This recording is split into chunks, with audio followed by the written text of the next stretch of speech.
Hey, hey, hey, it's your girl Destiny Spike, and you are listening to The Vanguard. Destiny Spike, thank you so much for being here. How are you feeling today? I'm feeling good. I was so nervous earlier, but I'm feeling good. I'm Yeah. comfortable now. Now that part is over, you Yes. killed it. It was so great to see. And something that I could definitely notice was your stage presence, but also just the dancing. And I know dance has been a huge part of your life. It's something you've always kind of put your heart into. Where does that start? Where's the origin of dance for you? So I began dancing in North Minneapolis at Hollywood Studio of Dance on Broadway. It's still open. Miss Diane Elliott and Linda Green were my dance teachers. And I just remember going and seeing my aunt dancing. And like, oh my God, I need to be doing that. Like, I started at 2. Most people start like 3, 4 years old. But Wow. like, I was ready. I was ready to go out the gate. Yeah. And it has stuck with me. Usually people lose it. I'm very fortunate to still be as graceful and flexible as I am. But it's definitely just because of the passion that I have for dance. Okay. It's been embedded in me at this point. And I don't know life without that. Yeah. And you said it's kind of been a natural thing. You've always just been good at it. Have you had to progress throughout kind of your career? I went all the way to college. Yeah. AMDA? I went to Performing Arts High Schools here in Minnesota, Main Street Performing Arts High School and St. Paul Conservatory. And then I went to American Musical and Dramatics Academy, AMDA, in LA for dance. And that's when it changed. That's when my love for it changed. I was like, I don't think I'm supposed to be a backup dancer. I think I'm supposed to be the star. Right. And here we are. And now she's a rap girl. But yeah, it was definitely a very hard decision, especially everybody around me, because that's all I ever did was dance. Like, yeah, I didn't see life without it. And then it was like, you start training and you start seeing like, okay, like I'm not going to really get the acknowledgement and recognition that I feel like the training and the money and the time that I'm putting into it deserves. Sure. So I was trying to figure out, if I can't sing, how else can I get a Grammy? Yeah. Here she is. But that love obviously has always been there. What goes through your head when you're dancing? Like, what makes you so passionate about it? I don't think about anything. Okay. Is that kind of the beauty of it? Music is what I feel like I stress myself out about. I'm constantly thinking about how people are going to perceive it. How I feel like as soon as I dance, whether I'm in the grocery store or any, like people are like, "Oh my God, is she serious?" Like yeah, it's just a natural. I can't fight it. It's like I have to get it out, and I'm like, y'all don't feel that. Like y'all don't feel that, and it's like I start to realize like, okay, I was special. It wasn't just like, oh, you're good at dancing. It was like moving people without words is way more powerful than moving people with, rapping is like I'm moving people, but with my body, it's like I can't hide from that. That's my true self being revealed. So I'm like, there's nothing like that. To see someone cry because of something you express with your body is super powerful, because I'm not intentionally trying to make you cry. I'm just trying to portray how I feel. Does that make sense? Like, I'm just trying to give you the natural connection I have to whatever I'm giving you on stage. Music is like, you're trying to catch your crowd. Am I turning y'all up? Are we being personal? Is it intimate? Is it a conversation? Like, I've had crowds where I'm like, oh, y'all gonna respect me by the end of this? Like, like where like I don't have your attention right away. I have to earn it. Yeah. With dance, it's like I belong there. Yeah. Yeah. And there's so much beauty in that. That's so cool to see. And just throughout kind of the course of your dance career, there's some moves that I'm just blown away by that I've seen. Especially, I don't know if you can still do it if it like hurts your shoulder. That shoulder pop move, like how does one learn to do that? How does one know they can do that? So there's a dancer here, Herb Johnson. He was like, oh, take a broomstick. Like, we were like playing around. I was like, okay. And then he's like, oh no, wait. You might be double jointed. And I'm like, I've always been flexible, but like with the arm thing, that hurt. That's not easy. Okay. It's popping and cracking and popping and cracking. But it became a signature move once I figured out, like, oh my God, a lot of people can't do this. I like those moves. I like to be the person who was like, I know she did not do that. Yeah. I want to be that person. So like the bone breaking, that's what the era of that dance movement was, bone breaking. Gotcha. And like there are some people who like, it's like they're coming apart from their whole body. I only got my little 2 moves. Okay. Yes. It's there's tricks to do it, but you really have to be dedicated to it. Like, you have to know, like, I'm gonna be in pain. You can't just I do not advise anyone to get a broom and start bone breaking. But there are definitely signature moves, whether it comes to dancing or music for you. Yes. And this idea of wanting to become the Janet Jackson of rap. Tell me about that. Yeah, I finally seen her live in person this year. Oh, and it was like full circle. Cool. My whole life has been influenced by the Jacksons, and a lot of my dance teachers picked their music for influence. But if we're talking about longevity, if we're talking about stage presence, if we're talking about commanding a crowd, sex appeal, you know, breaking the internet, shaking the world up with a little nipple, like, it's Janet. And I'm like, if anything that I embody, it's always been a Janet Jackson influence and a Josephine Baker influence. Where nudity in like being a sexual presence, Eartha Kitt, a bunch of women, it's not for entertainment. This is who they are. Right. It's just a natural embodiment of being a woman. And I've always felt that like when people are like comparing me to people and this and that, I'm like, oh no, I know what lane I'm going to be in. I'm going to be Janet. I'm going to be a showgirl. I'm going to deliver into my old years. Right. Like, I'm going to always be on go. You're going to always get a great show out of me. And I feel like that gets lost now. People have great music, but they don't feel like they're supposed to give you a great show because the music's good. And it's like, no, I'm not paying $40 for that, you know, or plus or whatever ticket prices are. I want to be entertained throughout. I want to feel a connection. It was like Erykah Badu. She doesn't dance at her shows, but the way she commands her audience is breathtaking. It's like that era is slowly dwindling. And if I got to be the last one alive, we going to make it happen. No, right. And I think that's a super interesting concept. And you brought this up in a podcast that I watched, that this idea that people aren't celebrities anymore. No. Can you tell me about that? Like, because I thought that was so interesting. You remember when you would get a magazine, even teen magazine, you just would be like, oh my God, like Rihanna and Chris Brown, or, oh, this is happening. Like it was like it was fantasy, but you knew there was truth behind it. You just didn't know what was true. Yeah. It was always that air of like a mystery. With social media, you have access to everyone. Right. And I'm someone who shares everything. I used to every day you could get, but it was entertaining. I was entertaining. Now I'm older. I don't have the capacity to constantly reveal myself in that way. I still know how to be relatable, but not exposing everything. Sure. And I was like, because what are you leaving for people to learn? Right. That's what I had to. Right. And I'm like, people's obsession and like kind of keeping up with me is because they're like, what is she gonna do next? Opposed to like, I give you everything all at once. Yeah. And now I feel like you coming on disputing about your baby mama or going live and, you know, dispelling a rumor, or like Beyonce would never. Beyonce don't come down and be like, girl, that wasn't true. Right. Me and Jay good. Like, she's not gonna ever come down and give us that satisfaction. She might put it in a record. Yeah. We might get an elevator clip. But Beyonce herself is not making a statement about, you know what I mean? Like, look at Kanye. He's one of the greats. And the way that he is using social media to make himself a martyr almost. Yeah. It's like, no. Like, that's not, you know, like, I didn't want those parts of you. But I have them because this is where we're at with media and celebrity. Yeah. And I want the old, you know, the old days. I mean, I like to hear like old celebrities be like, yeah, confirm. Like, I confirm that. Like, that happened. Yeah, like, after the fact, maybe. After the fact. I don't want to know in the moment. Yeah. I don't want to really know about Johnny Depp's case with Amber Heard. You know what I'm saying? Like, why do I have all these details? Take me out the group chat. Right. Why I'm in the group chat. There's that element of mystique that may be lost. And I can tell you're, you know, a student of pop culture, also showmanship, just all of that. I'm so curious to pick your brain. What's overrated and what's underrated when it comes to showmanship and just stage presence? I feel like everybody thinks they have to dance. Okay. Overrated. You don't. And dance is what, like, you know, you see my signature moves. I can do a whole whirlwind of things. Like, I could do a no-hand cartwheel.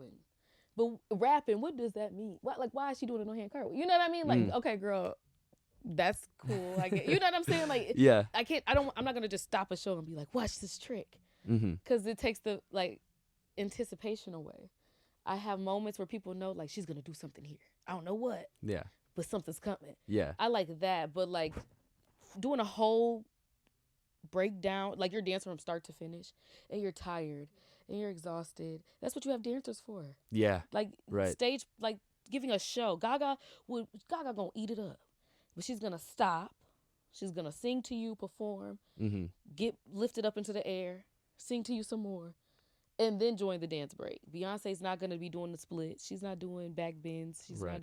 She doesn't have to, but she's going to perform at the same caliber as her dancers. It's like everybody feels like they have to give that. And everybody's not a showgirl. Everybody's not a dancer. Sure. There's still ways to give production without that. Sade is still an amazing artist, and she's not doing an A count. Yeah. You know what I mean? Like there's some things that people don't step back from themselves and think, you know what? even today, I feel like this was a challenge for me. I'm never intimate. I'm always a showgirl. I'm Right. always ready to Right. perform. Yeah. So it's more nerve-wracking for me to pull back everything and be like, okay, it's just me and a mic. Yeah. That's more challenging than me getting up and entertaining people. Like, and knowing I'm gonna kill it. Like, knowing I got 3 dance moves that's gonna make the crowd go crazy. Right. Like, I feel like that's overrated. Like, if you're great at it, do it. But if you're not, find your thing. Yeah. Yeah. And then would you say, on the other hand, what would be underrated would be maybe that element of a team, or what's underrated? Yeah, a team production. Yeah. Also, leaving a team when you get on, like thinking because your brand is expanding that you're bigger than the people who built it with you. I see that a lot happen, and like you watch a lot of the celebrities be like, "Oh, why are people turning on me? Why are people critiquing me so heavily?" Now, you changed. You did. You, instead of evolving with who is building and pouring into you, you felt like, okay, now I got the budget to go bigger. Yeah. But bigger is not always better. You're building a long term brand. You're sure. Like I have 3 people honestly that I know guarantee are gonna pull me together. Nice. Whether we have a budget or not, we're gonna work it out. Yeah. I'm gonna come put together. Mm-hmm. It was a team effort. But if it's just me, I also have to know certain things where I'm like, okay, whoever I get to replace them, if they're not available, has to be at the same caliber. That is very hard to do. Sure, yeah. And so, like, it turns out a lot of times I'll just be my natural self because it's like I would rather not diminish what I have already than be playing around thinking, I got money. Okay, you're a makeup artist. I'm going to give you $300 to do my face. Yeah. But people are like, who that's not from last time. You don't want no one ever clock that. Like, something changed, was different. Because consistency, I guess, is underrated. Okay, Consistency in production and pouring into yourself as an artist. I feel like a lot of people go into a room and they let people come up with an idea for them. Yeah. This is how your video is going to be. Yeah. Blah, blah, blah, blah, blah. We think you should do a feature with this person. Yeah, but you're not saying, yay, nay, oh. And right. So when it doesn't go over well with the public, it's because was that a genuine choice with you or did you disagree because you want to be successful? Gotcha. I think that's underrated. Cool. Okay. And then building off of that, not losing that sense of self, how did you keep that perspective when you're going to places like Atlanta, LA, you kind of moving around a little bit? Other places, Atlanta took to me right away. Okay. They thought I was weird. But they took to me right away. LA was very hard to break into. Okay. Because it's so many talented people. Mm-hmm. And so it's like, and they really protect home. Like, the culture of like LA music, LA underground scene, or Atlanta music. Like, people are very much like our city. There's a disconnect here with that. So like going there and being like, dang, I gotta impress a core group of people. Not one person is in charge of the scene. Right. Not one person's gatekeeping. Mm-hmm. Consistently, people have to be impressed with you. Yeah. And then like being out there not having my team or my people with me, coming home, they'd be like, oh damn. Yeah. Okay. I'm like, this is what I was trying to tell y'all could do. Right. But you needed receipts, and I understand that. But going other places, I feel like I get my respect. Okay. No issue. Yeah. But what's the difference here? Here, it's you could have taught somebody they breath thinking in 5th grade, and they gonna hold that against you. You know what I mean? Like people have a long-standing memory. Here. So it's like, yeah. Do you not deal with me professionally because you don't like me from the 5th grade? Wow. Okay. Or do you not deal with me professionally because you don't believe in what I'm doing? Mm-hmm. That is where I feel like it gets blurred here. I can do business with people I don't necessarily consider a friend. Sure. If you do great business, you do great business. Right. I think that culture of like, we have all these talented people and nobody feels like it's a competition. It's not like a competitiveness where it's like we all can eat. It's a competitiveness that's like we all scratching for shows. I feel like it's not like a consistent thing where you're constantly booked. Right. Or they give residencies here and there, but like to DJs, to producers, to not just necessarily it's very weird culture. Like you'll do good. I've done work with people one time and been like, that was a great experience, but like later on it just never panned out again. Right. And it's like, it never turns into anything. Yeah. And so it's like I don't like to constantly keep starting over. Yeah. So that's how I feel like here, and I'm like, I'm from here. Right. It should be more simple for me to get things done and get ahead and collab with people, but Definitely. I feel like it's like pulling teeth here sometimes. Yeah. No, I totally feel that. Like some things maybe just don't stick. But in spite of that, I feel like you've been able to do some really cool things. Yes. In terms of like performance spaces, I was able to kind of look at old videos from Spike World at the Caboose, which looked incredible. And you kind of had a team there. And then also a recent one for you that seemed like it meant a lot to you was the High Cotton Ball. And we had Blue Bone in earlier. Tell me about those two specifically. So Spike World was a phenomenon. Like, it went up. Yeah. Coming from LA, I was like, I want my own Spice Girls. I was going into male-dominated spaces by myself. Right. So dudes would be like, disrespected me, or Right. like, what is this extra shit? Just rude. Yeah, and I'm like, okay, I need, support. Yeah. And I was like, what if I just build my own Spice Girls?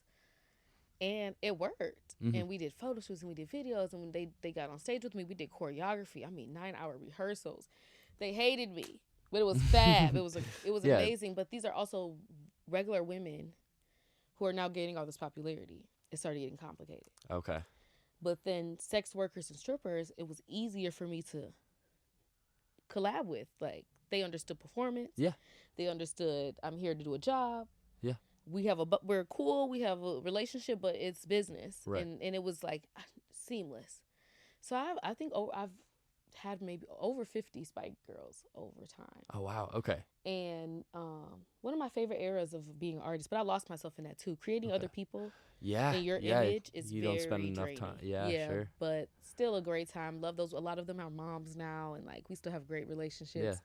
But Spike World was a hell of a ride. It was a time. Yes. Yeah. But High Cotton, I felt like I got to be my real black ass self, my black self, and all its greatness. I got to be vulnerable. I got to be barefoot and body painted and proud, and my big afro, and just leave it all on that floor. I did all remixes of my songs to different music and different beats, and I just really felt like I knew what I was born to do. Like all the times I've doubted myself, everything was gone. It was like I'm an icon. I am legendary. Like this is what I do it for. And I feel like y'all don't get a lot of those moments. Right. And that's what High Cotton meant to me. Like, yeah. We're celebrating ourselves, our people, and all the people who ever felt out of place here, all were like, I finally felt at somewhere I belonged. And I'm like, that's all I've been searching for. Yeah. And I've always tried to give that back. But there was a time where I just kind of stopped because I was like, I need to do it for myself. I can't keep doing it for everyone else. So it was beautiful to like finally be able to do that and pour that out. Mm-hmm. And you have to hold those moments dearly. Yes. And it seems like from this long-standing career and all these experiences you've had, on top of freestyling for Raekwon and meeting Tyler the Creator, all that kind of stuff. How you go, Maki? Oh, I love it. But like, what have been like some real key takeaways over this 10-year plus career? Being fearless. Like, I think I've lost that too sometimes, where I have to keep finding that fearlessness. I was never scared. It was like, I'm gonna take an opportunity. If it's in my face, I'm grabbing it. There was nothing or anyone. It might have been a little voice, and the people around me were like, "Go!" Like I always had that push, that wind underneath me, whether family, friends, creatives. Like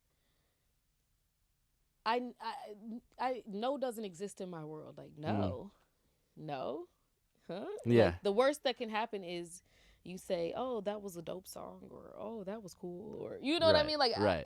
But I've never been afraid to see myself bigger than what I am present. Yeah. And I feel like everything I'm doing, it's not. I don't want accolades or recognition. I just want to constantly be able to create and be myself. And if I get recognition for being myself through the rest of my life, that is an accomplishment. Yeah. That's the biggest accomplishment. I've never had to change who I am to receive my flowers, and I never plan to. Yeah. And I think that's what keeps me in. I don't have I've never dropped a project. I think the longevity is in, you know what you get with me, but you know that I'm constantly evolving and changing. Absolutely. You're never going to get the same show twice. Yeah. And that's the goal. Yeah, and that's so cool that attitude has allowed you to do music, to do dance, but also other things. I know food in particular, I'd love to talk about that and kind of how that started. And I know you were able to vendor for Tangible Collective, I believe, and yeah. That was my first one. We sold out. It's Very crazy. Cool. Very cool. Ghetto Gourmet started with my cousin Chumklang, who's also a local artist. Phenomenal. Yeah. Okay. Yeah.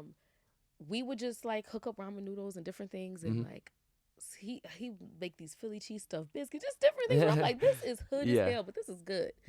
And as I started cooking for myself, I started watching Gordon Ramsay with my partner, and I was like, our food don't look like that. You know, like, I think we doing something wrong. And we really started to take it seriously and plating. And once I got the like nod from my mom and my grandma, like I bring the mac and cheese on holidays now. You know, like I was like, oh, I can cook. Like, okay, I can cook. And then other people were like, we want to try your food, or oh, that looks good. And then videos start picking up. I started making reels, and I was like, okay, I think I'm really good at this. Why can't I do it all? Why can't I cook, have an OnlyFans, teach dance, and rap? Yeah. And here she is. And so Ghetto Gourmet is definitely like an outlet, and I've included in my videos, everything on stage. I'll eat a lobster tail. It just depends. And it depends on how hungry I am. Yeah, and as someone who's not incredibly well versed in making a lot of food, what's most satisfying to make, what's your favorite food to make versus what's the most satisfying to make? My favorite to make is pasta. Okay. No matter what I try, I'm extremely good at pasta. Okay. Most satisfying, ramen noodles. I hate that, but a good noodles with some hot sauce. Yep.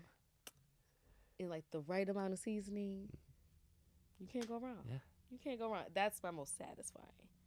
Yeah. Do you have any tips for someone who is looking to maybe expand their cooking arsenal? Cook your chicken. Okay. Right. Okay. Just cook your chicken. If it's not looking colored right, put it in the oven for a little bit. Then sear it on top of the stove. That's my tip for white people making chicken. Okay. Noted. I'm taking that. But try things seriously. Yeah. Simple. Start small and simple, but once you start having people try your food, that's when it's like, okay, you know, I want to entertain. I want to host. I find food to be comforting. It's a really great way to bring people close. So like, whatever you do, start simple. Find something that you know you're going to be good at and perfect it. Yeah. And speaking of comforting, and kind of another realm you were able to go into was podcasting, and the Black Thoughts podcast was such like an organic and cool like setting and space. Tell me about that. So I just want a natural conversation. I feel like a lot of podcasts, they already have their topics outlined. Yeah. And I tried to go that route once, and it worked, but my partner moved to LA. So like I was like, if I can't do that with her, it wasn't flowing naturally. So I was like, what if I just get all the dope femmes and, you know, queer folk around here that I really admire and care about and put them in a room with conversations? And it turned out to be way better than I thought. I finally got my second episode back. And right now I'm debating editing it because the rawness of it is what I love. Yeah.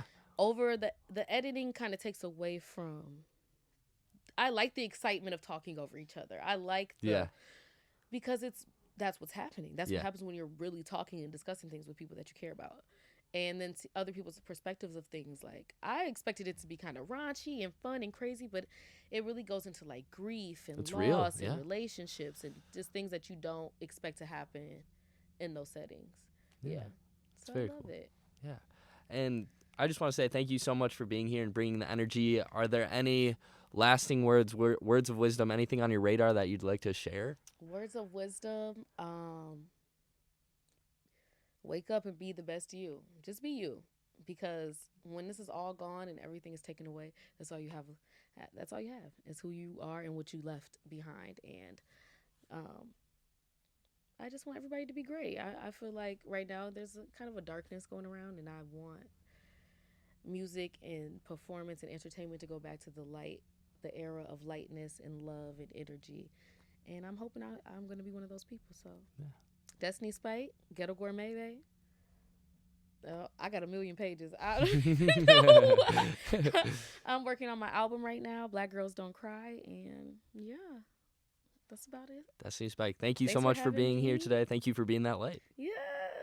Oh, y'all going to make me cry. This is so nice. Thank you. Yeah.